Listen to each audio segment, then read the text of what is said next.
Hello friends, स्वागत है आपका अपने चैनल अंसारी जॉब में। आज के लेटेस्ट जॉब में हम बात करेंगे बिहार विधान परिषद में आई एक और नई वैकेंसी के बारे में। देखिए यहाँ पे एक और नई वैकेंसी लीजिए आ गया आपके लिए।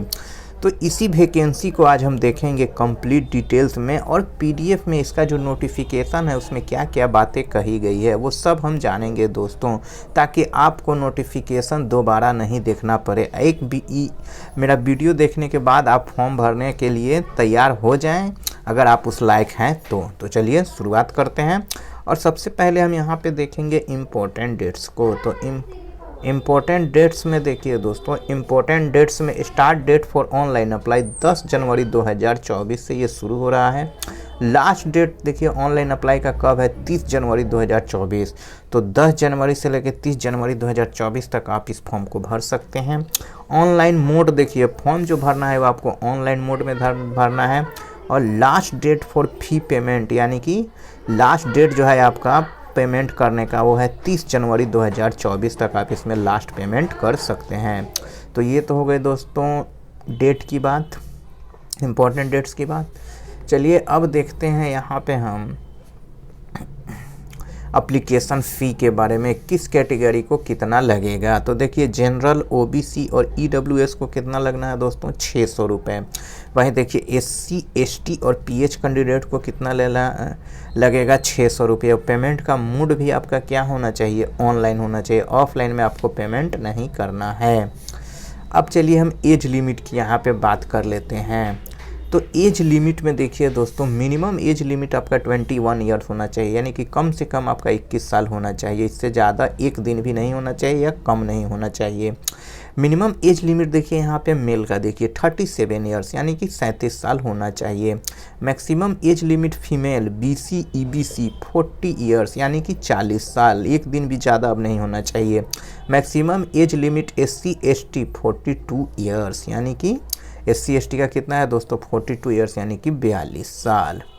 चलिए अब दोस्तों हम यहाँ पे पोस्ट को देख लेते हैं। तो देखिए पोस्ट का जो नेम है वो है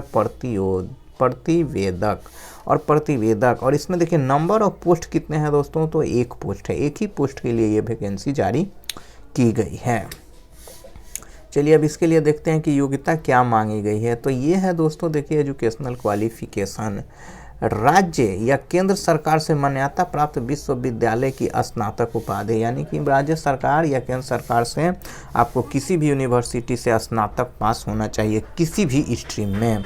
उसके बाद देखिए दोस्तों अंशु लिपि, हिंदी में अंशु लेखन गति कितना होना चाहिए आपका, 150 शब्द प्रति मिनट।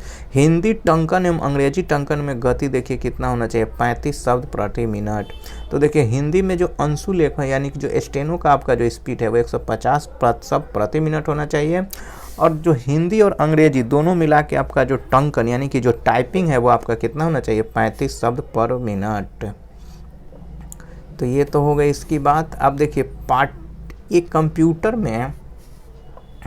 कंप्यूटर पाठ्यक्रम में प्रमाण पत्र जैसे AICTI या कंप्यूटर पाठ्यक्रम के इलेक्ट्रॉनिक प्रक्रिया विभाग NIELIT द्वारा विषयों के पाठ्यक्रम एवं अवधि में संदर्भ में ओ स्तर के समतुल्य विषय या कंप्यूटर दक्षता जांच, ये आपका होगा।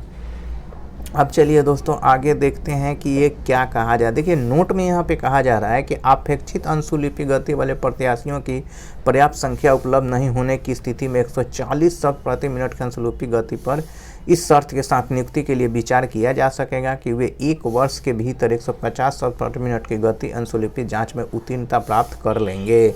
तो देखिए दोस्तों यहाँ पे एक जो मतलब ये आप इसको सरल भाषा में समझिए कि कह रहा है कि अगर ज़्यादा कैंडिडेट नहीं आए, उपस्थित नहीं हुए इसमें, तो आपका जो है 140 शब्द प्रति मिनट भी उस समय आप अगर कीजिएगा तो आपका सिलेक्शन हो जाएगा। लेकिन भविष्य में आपको जो है 150 शब्द प्रति मिनट करके दिखाना होगा बाद में सिलेक्शन होने के बाद। तो ये नोट में कहा गया है।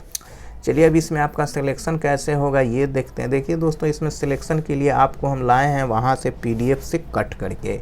तो देखिए परीक्षा इसमें जो होगी वो परीक्षा की पद्धति देख लीजिए।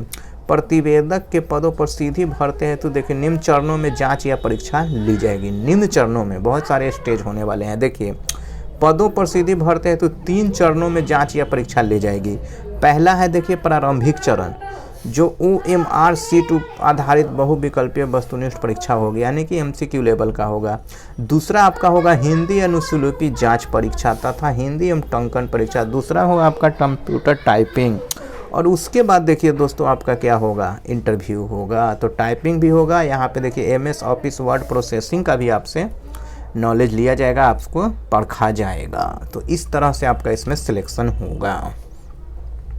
तो दोस्तों अगर ये वीडियो आपको अच्छा लगा है तो इस वीडियो को आप लाइक ज़रूर कीजिएगा और साथ ही अपने दोस्तों में भी शेयर कीजिएगा। कल भी आप ऐसे ही लेटेस्ट जॉब का नोटिफिकेशन पाने के लिए हमारे चैनल को सब्सक्राइब जरूर कर लीजिएगा। तो मिलते हैं कल एक लेटेस्ट जॉब के साथ। जय हिंद।